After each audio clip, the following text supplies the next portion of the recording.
জামাত শিবির নিষিদ্ধের প্রজ্ঞাপন বাতিল, রাজনৈতিক কর্মকাণ্ড চালাতে নেই বাধা। আগামী সপ্তাহে নিবন্ধন ফিরে পেতে আপিল। সাবেক ৩ প্রধান বিচারপতি সহ ৭ জনের বিরুদ্ধে আদালত অবমাননা মামলা, খায়রুল হকের বিরুদ্ধে শাহবাগ থানায় এজাহার। দ্রুতই রাজনৈতিক দলগুলোর সঙ্গে সরকারের আলোচনা চায় বিএনপি, সমঝোতার মাধ্যমে চূড়ান্ত হবে অন্তর্বর্তীকালীন মেয়াদ। নোয়াখালী, লক্ষ্মীপুর ছাড়া ৯ জেলায় বন্যা পরিস্থিতির উন্নতি, প্রত্যন্ত এলাকায় যাচ্ছে না ত্রাণ, চড়া দামে বিক্রি হচ্ছে নিত্যপণ্য। প্রথম সাফ শিরোপার লক্ষ্যে মাঠে নামছে বাংলাদেশ অনূর্ধ্ব ২০ দল, দুপুর ৩:১৫টায় মুখোমুখি হচ্ছে স্বাগতিক নেপাল।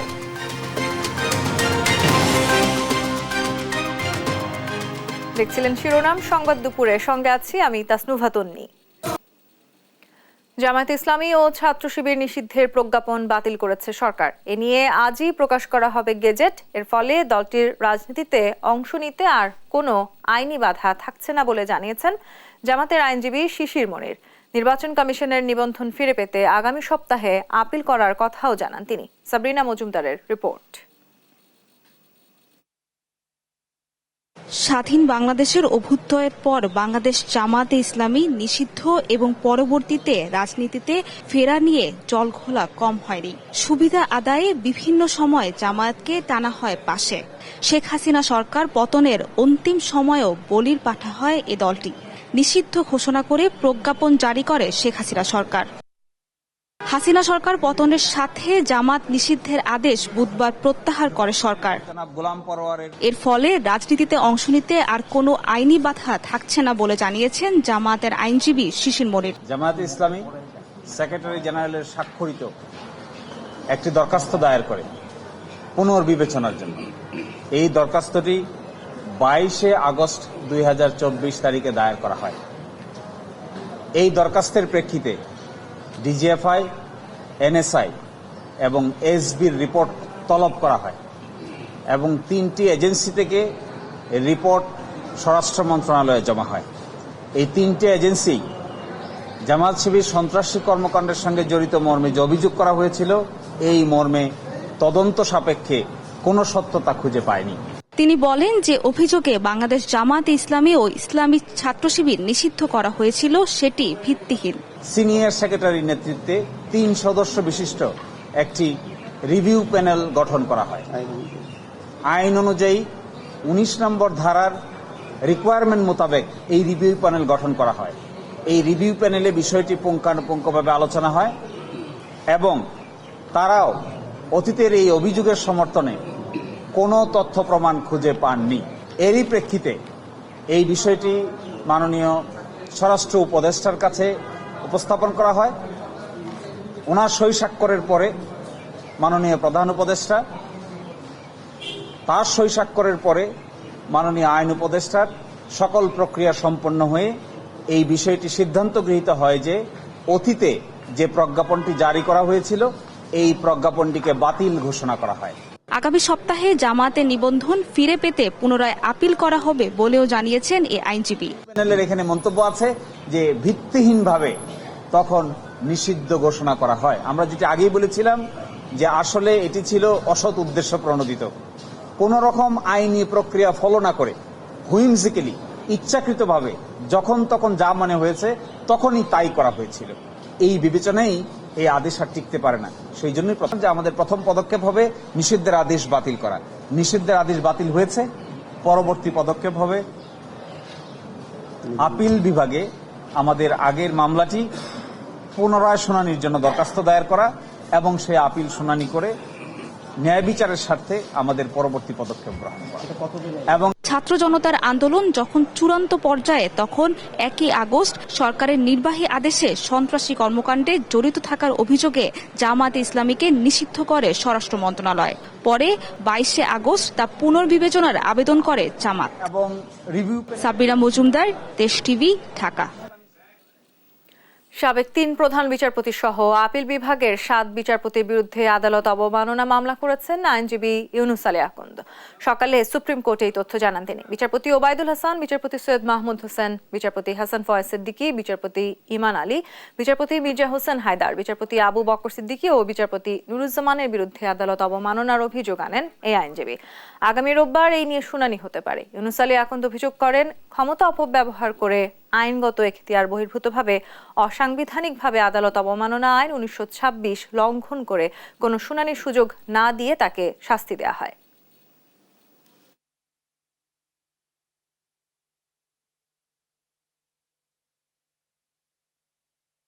অভিযোগ হলো 1926 সালের যে আদালত অবমাননা আইন, সেটা হাইকোর্টে কন্টেম্পট প্রসিডিং গ্রহ করতে পারে, কিন্তু আপিল বিভাগের সেই এখতিয়ার নাই।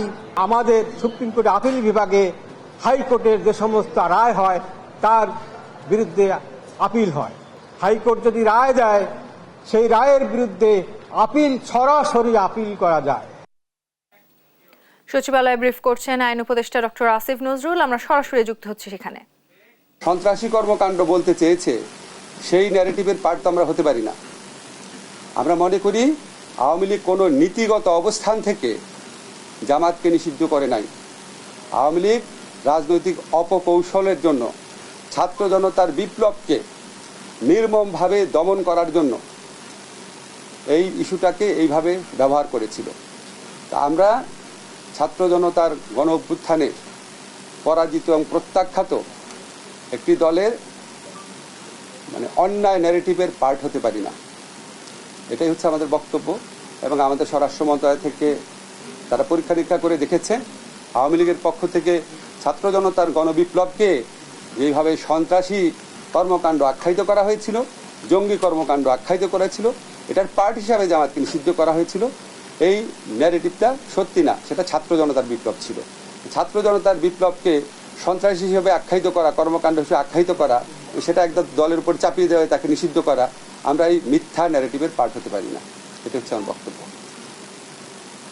ঠিক আছে, বলেন, এই ইস্যুতে প্রশ্ন করেন, অন্য কোনো ইস্যু না।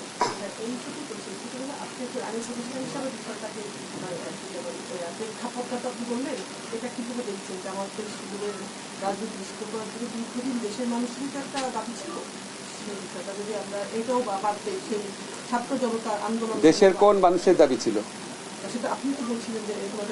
আপনি বলেন, আপনি তো প্রশ্ন করছেন কোন মানুষের দাবি ছিল। আমি তো বলছি কিছু মানুষের। হ্যাঁ, কাদের দাবি ছিল? কাদের দাবি ছিল আপনি বলেন। আপনি তো সাংবাদিক, আপনি জানেন কাদের দাবি ছিল। না না না, ওই সময়টা বাদ দিয়ে জামাত ইসলামকে আগে নিষিদ্ধ করার দাবিটা কাদের ছিল? কোন দলের ছিল? আওয়ামী লীগের নিষিদ্ধ করার দাবি ছিল। আওয়ামী লীগ 15 বছর ক্ষমতায় ছিল, করে নাই কেন? তার মানে তো তাদের বদ মতলব ছিল। 15 বছর তারা ক্ষমতায় ছিল, তারা তাদেরই সহযোগী সংগঠন বিভিন্ন মহল থেকে তারা এই ধরনের দাবি তুলেছে। আবার আমরা অতীতে দেখেছি আওয়ামী লীগ জামাতকে সাথে নিয়ে 1986 ইলেকশনে গেছে, 1988 সংসদে একসাথে পদত্যাগ করেছে। একসাথে পদত্যাগ করার পর একসাথে মতিউর রহমান নিজামী, প্রয়াত মতিউর রহমান নিজামী সাহেবের সাথে আওয়ামী লীগের সভানেত্রী সাংবাদিক সম্মেলন করেছেন। বলেছেন উনি শুধু আওয়ামী লীগের লিডার না, উনি সকল বিরোধী দলের নেতা। পরবর্তীকালে জামাত যখন প্রেসিডেন্সিয়াল নির্বাচনে জয়লাভ করার জন্য আওয়ামী লীগের পদপ্রার্থী জামাতের আমির গোলাম আজমের কাছে দোয়া চাওয়ার জন্য গিয়েছেন। 1996 আন্দোলনে জামাতকে নিয়ে অংশ নিয়েছেন। আমরা সর্বশেষ নির্বাচনীয় পত্রপত্রিকায় রিপোর্ট পাচ্ছিলাম জামাতকে ইলেকশনে আনার একটা প্রক্রিয়া চলছে। তারপরে যখন আওয়ামী লীগের বিভিন্ন মহল থেকে এই ধরনের দাবি করা হতো এবং আওয়ামী লীগ যখন আবার এই দাবিটা পূরণ না করতো, আমার পার্সোনাল ওপিনিয়ন হচ্ছে এটা আওয়ামী লীগ জামাতকে চাপে রেখে তাদের কথা মতো চলতে বাধ্য করার একটা প্রক্রিয়া হিসেবে নিয়েছিল। আমরা এতক্ষণ সরাসরি যুক্ত ছিলাম, সচিবালয়ে ব্রিফ করছিলেন আইন উপদেষ্টা ডক্টর আসিফ নজরুল। তত্ত্বাবধায়ক সরকার ব্যবস্থা বাতিল করতে রায় পরিবর্তনের অপরাধে সাবেক প্রধান বিচারপতি ABM খায়রুল হকের বিরুদ্ধে শাহবাগ থানায় মামলা হয়েছে। মঙ্গলবার রাতে সুপ্রিম কোর্টের আইনজীবী মুজাহিদুল ইসলাম শাহীন এই মামলা করেন। এজাহারে বলা হয় 2011 সালে সংবিধানের ত্রয়োদশ সংশোধনী বাতিলের সংক্ষিপ্ত রায়ে বলা হয় পরবর্তী দুটি নির্বাচনে তত্ত্বাবধায়ক সরকার ব্যবস্থা রাখা যেতে পারে, কিন্তু এর 16 মাস পর প্রকাশিত পূর্ণাঙ্গ রায়ে এই অংশটি লোভ ও রাজনৈতিক উদ্দেশ্যে বাদ দেন খায়রুল হক। তখনকার প্রধানমন্ত্রী শেখ হাসিনার দ্বারা অবসরের পর ভালো পদায়নের লোভে এমন ঘটনা ঘটিয়েছেন তিনি। খায়রুল হক রায় কারচুপির মাধ্যমে দেশের নির্বাচন ব্যবস্থাকে ধ্বংস করে দেন। পরবর্তীতে একতরফা নির্বাচনের মাধ্যমে দেশে আওয়ামী লীগের ফ্যাসিবাদী শাসন প্রতিষ্ঠায় ভূমিকা রাখেন।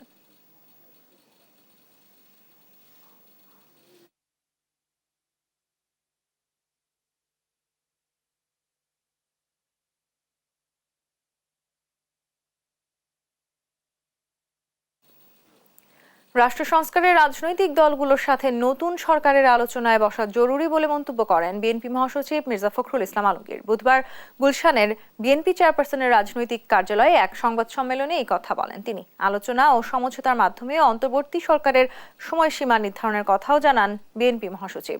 মাহমুদ হাসানের রিপোর্ট। সমসাময়িক বিষয়ে দুপুরে গুলশানে বিএনপি চেয়ারপারসনের কার্যালয়ে সংবাদ সম্মেলনে বক্তব্য রাখেন দলের মহাসচিব মির্জা ফখরুল ইসলাম আলমগীর। এ সময় সারা দেশে বন্যা পরিস্থিতি বিবেচনায় দলের প্রতিষ্ঠা বার্ষিকীতে 1 সেপ্টেম্বর থেকে 6 দিনব্যাপী অনুষ্ঠান বাতিল করে সে অর্থ ত্রাণ তহবিলে দেয়া হবে বলে জানান মির্জা ফখরুল। কোন রকম দুর্বৃত্তায়নের সঙ্গে বিএনপি জড়িত নয় দাবি করে মহাসচিব বলেন, এর সঙ্গে জড়িতদের বিরুদ্ধে ব্যবস্থা নেওয়া হচ্ছে। কোন রকম দুর্বৃত্তায়নের সঙ্গে বিএনপি বা বিএনপি অঙ্গ সংগঠন নেতাকর্মীরা জড়িত নয়, এটা আমি খুব জোর দিয়ে বলছি। এটা কাইন্ডলি এটা আপনারা বলবেন। নাম করা পত্রিকাগুলো তারাও আপনার এইভাবে নিউজ করছেন বিএনপিকে জড়িয়ে, যেটা আমি মনে করি সমীচীন নয়।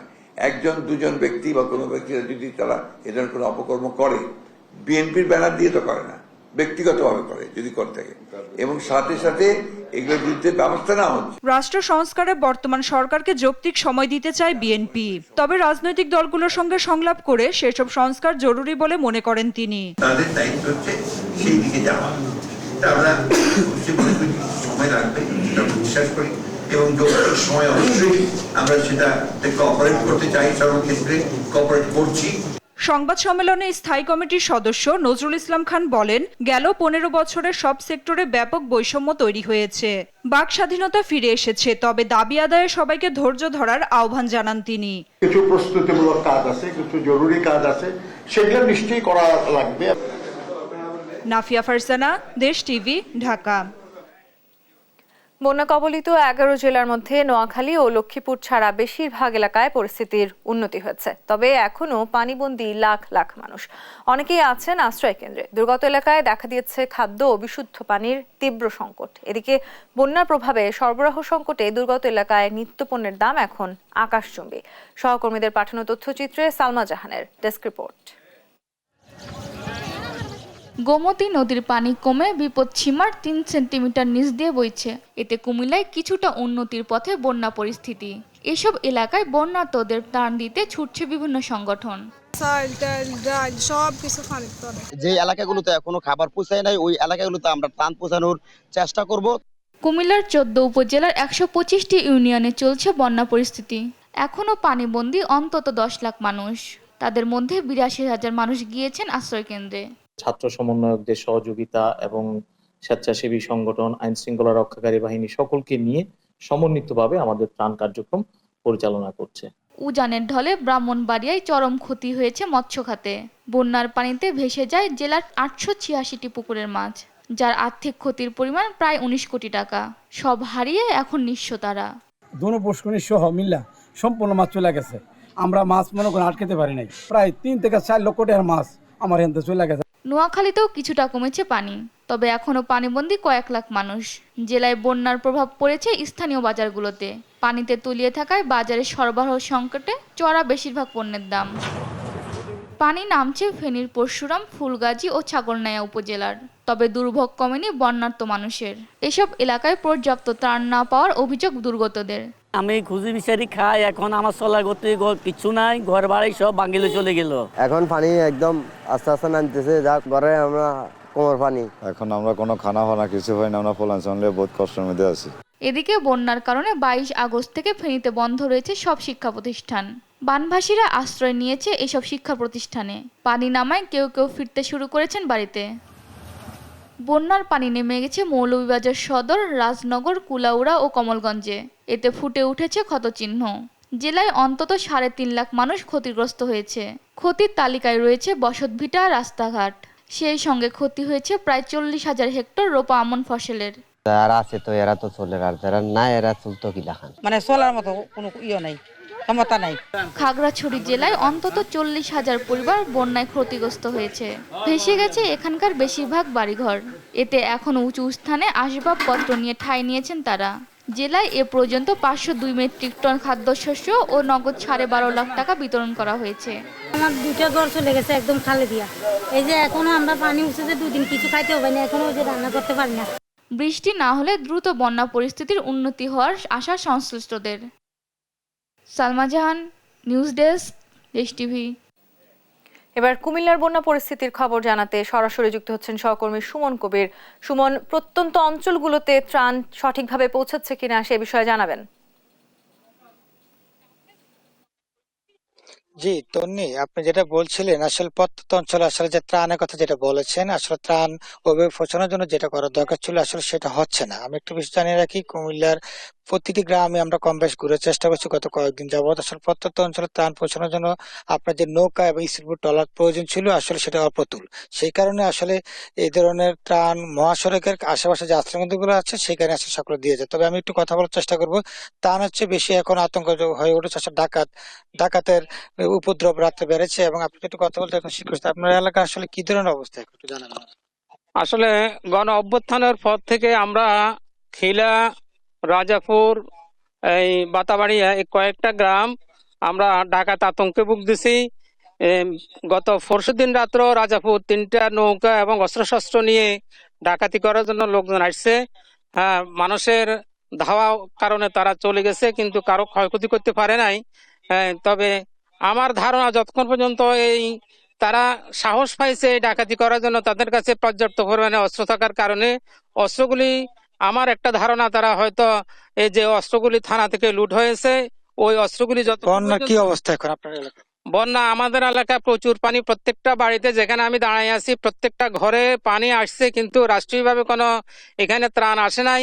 আমরা সমাজের পক্ষ থেকে সমাজবাসীগণ বা যারা বিত্তবান আছে তাদের সহযোগিতা মোটামুটি আমরা যতটুকু সম্ভব সহযোগিতা করতেছি, কিন্তু রাষ্ট্রীয়ভাবে এখনো আমার নজরে পড়ে নাই যে কেউ এখানে ত্রাণ দিয়েছে। কিন্তু আমরা এই ডুবো অবস্থায় আছি মোটামুটি এই কয়েক গ্রামের মানুষ।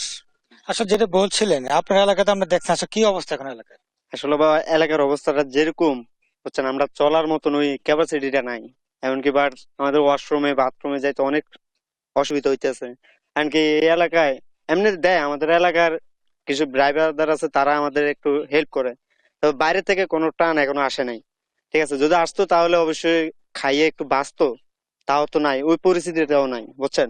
আসলে যেটা বলছিলেন কুমিল্লার 10.5 লাখ মানুষ বন্দী, সেই জায়গায় সেটি বলি কুমিল্লা আসলে 82,000 লোক আশ্রয়কেন্দ্রে আশ্রিত রয়েছে। সবকিছু মিলিয়ে বলা যায় কুমিল্লার পরিস্থিতি আসলে বন্যা স্বাভাবিক হওয়া শুরু করলো, আসলে দুর্ভোগ বেড়েছে কুমিল্লা, এটা বলা যায়। এই ছিল কুমিল্লা থেকে সর্বশেষ তন্নি। সুমন, আপনাকে ধন্যবাদ। দর্শক, কুমিল্লা থেকে সেখানকার বন্যা পরিস্থিতি জানাচ্ছিলেন আমাদের সহকর্মী সুমন কবির। এদিকে লক্ষ্মীপুরে চলমান বন্যায় ভোগান্তি ও খাদ্য সংকট চরম আকার ধারণ করেছে। এ নিয়ে জানাতে সরাসরি যুক্ত হচ্ছেন সহকর্মী মাইনুদ্দিন আরিফ। লক্ষ্মীপুরে বন্যা পরিস্থিতি কেমন দেখছেন এখন আপনি? সেই সাথে দুর্গত এলাকায় ত্রাণ পৌঁছাতে কেমন উদ্যোগ নেওয়া হয়েছে সে বিষয়গুলো জানাবেন। তন্নি, আমি এই মুহূর্তে আছি লক্ষ্মীপুর মান্দারি ইউনিয়ন পার হয়ে দিগুলি ইউনিয়ন দিয়ে আমি যেখানে অবদার খাল রয়েছে সে খাল দিয়ে ভেতরে যাচ্ছে। অর্থাৎ এখানে যে প্রত্যন্ত গ্রামগুলো আছে সেই গ্রামগুলোতে খাবার পৌঁছানো সম্ভব হচ্ছে না। সে খাবার পৌঁছানোর জন্য আমরা দেখেছি যে আমরা এখন যেখানে আছি একটি স্পিড বোট শরীয়তপুর থেকে কিছু মানুষ এই স্পিড বোট নিয়ে এসেছে, যারা উদ্ধার করা যাদেরকে সম্ভব হয়নি তাদেরকে উদ্ধার করানোর জন্য তারা যাচ্ছে। একই সঙ্গে যদি একটু বলি যে এখানকার যে পরিস্থিতি সেটি হচ্ছে পানি কিন্তু ক্রমান্বয়ে বাড়ছে এবং পানি বাড়ার ফলে যেটি হয়েছে যে এখানে কোনোভাবে কারোর মধ্যে যারা দূরে আছেন একবারে ভেতরের দিকে আছেন তাদের কোনোভাবেই ত্রাণ পৌঁছানো তাদের পক্ষে সম্ভব হচ্ছে না। এবং সে ত্রাণ পৌঁছানোর জন্য এখানে যে ব্যবস্থাগুলো দরকার ছিল, নৌকা, স্পিড বোট, সেগুলো একবার ছিল না বললেই চলে। ইতিমধ্যে যে স্পিড বোটটা এসেছে সেটি করে তারা খাবার নিয়ে যাচ্ছে এবং যারা আটকা পড়েছে তাদের জন্য চেষ্টা করছেন যাতে করে তাদেরকে খাবার পৌঁছানো যায়।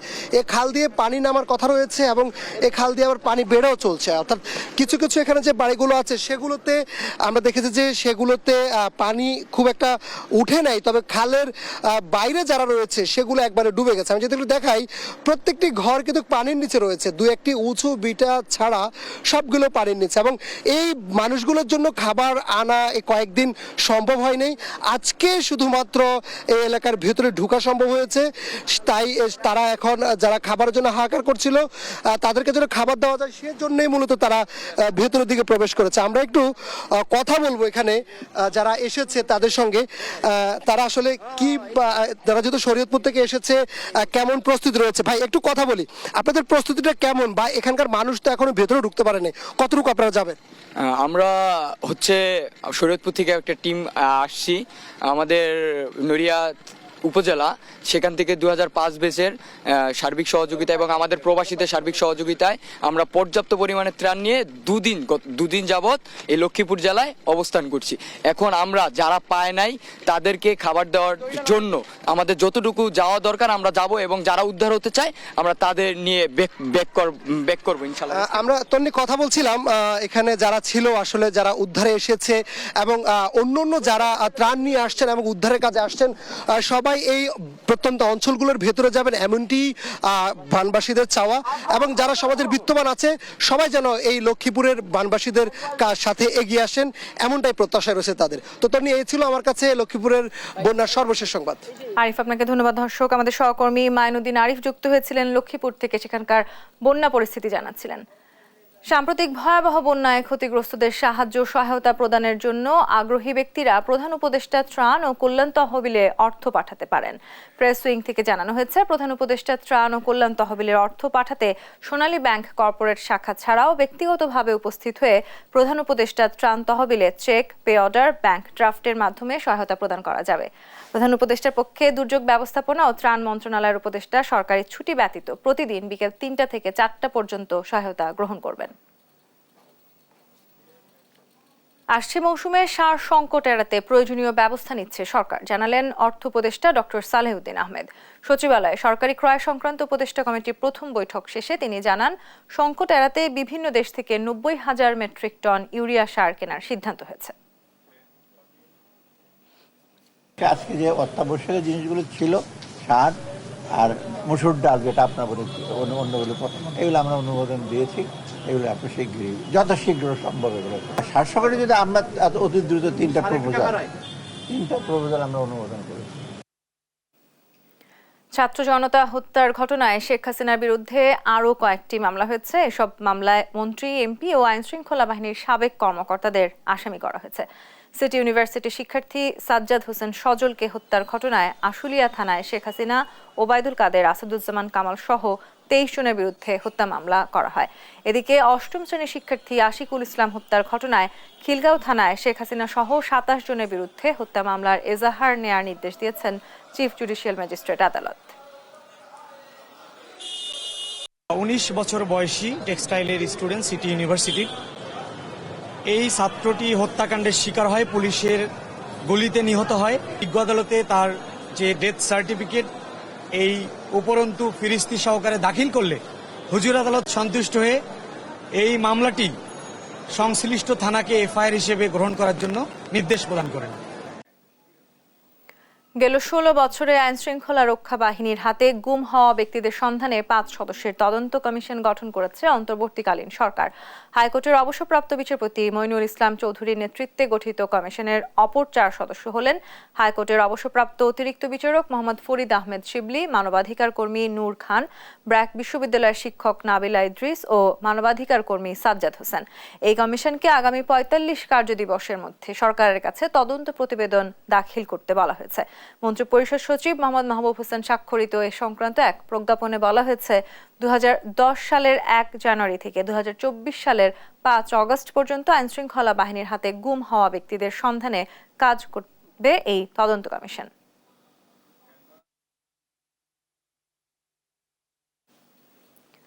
রাজধানীর হাতিরঝিল লেক থেকে জিটিভির নিউজ রুম এডিটর রাহনুমা সারার মরদেহ উদ্ধার হয়েছে। তবে কিভাবে তার মৃত্যু হয়েছে সে বিষয়ে এখনো কিছু জানা যায়নি। মরদেহ উদ্ধার করে হাসপাতালে নিয়ে যাওয়া পথচারী সাগর নামে এক যুবক জানান, মধ্যরাতে লেকের পানিতে ভাসতে দেখেন ওই তরুণীকে। স্থানীয়দের সহযোগিতায় তাকে পানি থেকে তুলে ঢাকা মেডিকেলে নিয়ে গেলে চিকিৎসক রাত 2টার দিকে তাকে মৃত ঘোষণা করেন।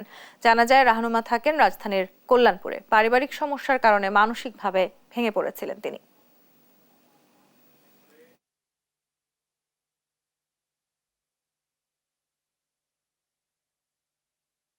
এই ছিল এখনকার সংবাদ। দুপুর পরের বুলেটিন দেখার আমন্ত্রণ রইল। এছাড়া দেশ টিভির সর্বশেষ সব খবর পেতে ভিজিট করুন www.desh.tv। ফেসবুকে আমাদের সঙ্গে যুক্ত থাকুন দেশ টিভি অথবা দেশ টেলিভিশন পেজে। সর্বশেষ সব ভিডিও পেতে ইউটিউবে আমাদের হ্যান্ডেল @দেশ টেলিভিশন অথবা @দেশ টিভি নিউজ লিখে সার্চ করুন। ধন্যবাদ।